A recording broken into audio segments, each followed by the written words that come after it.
Welcome back here on Live Impact News on WCNC Plus. I'm Nick Sturdivant. All right, so we are digging into some documents, to some reports, and I don't want to read this subject line from our content partners in Greensboro, WFNY News. So the ACLU says documents list Greensboro facility as possible ICE detention, but the city of Greensboro says there's no current proposal. So Walker Lawson is following up on the story. We've been talking about the story since this morning, trying to parse out what is going on. Yeah. What have you been able to find out? Yeah, well, I'll first say it's the ACLU was able to obtain these documents after what they said was they had heard, of course, that there were going to be proposals, so they wanted to kind of get some more information to try to see what was going on, and so they.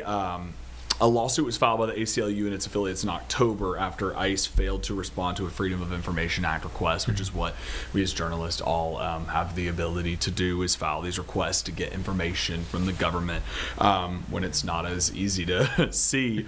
But these broad plans basically, it's a very heavily redacted document. Yeah. There's little to no information really inside the document except for vague plans of 7 potential different locations. And even the ACLU said to me in my interview, it's so heavily redacted that it was kind of hard for even them, in a sense, to kind of figure things out. So they're obviously planning on trying to challenge the redactions. But yes, that is the case. The American Hebrew Academy in Greensboro, that's what these documents show, that they could be, that site could be used as a ICE detention center.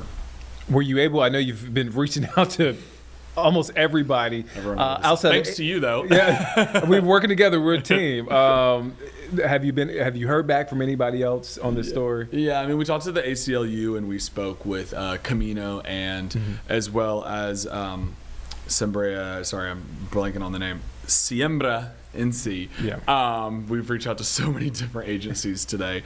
Siembra NC kind of spoke about how this has concerned them, because obviously we reached out to our partners, content partners in Greensboro did. They reached out to the city of Greensboro. And Greensboro basically said they've had no plans submitted to them, and even if they did, there would be hurdles and challenges with fire code and things of that nature. But Siembra NC basically said that the fact that we're learning about this through FOIA documents is another example of the government not being as transparent as they feel that they should be, and not really showcasing or speaking even with the community, because they feel like, you know, this should be something that the community would be involved in. What do they want to have around them? Do they want this around them? And then we also spoke to Camino, who said, you know, this kind of they understand the government has to do their job and that agents have to do their job, but when people in the Latino community hear about something like this, it's going to instill fear, and it's automatically going to cause a little bit of panic. And she kind of attributed she spoke more to the economic impact of what this could mean. A Latino family might be looking to move to North Carolina and then hear this news that they're looking at building not one in Greensboro, but 2, one near the coast from these plans.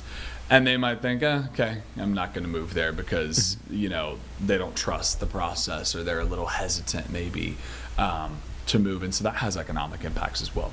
Yeah, and just for context, Greensboro, if you're not familiar, only about an hour and a half away from Charlotte. So a lot of eyes on this. Walker, I know you're busy, still working on your story.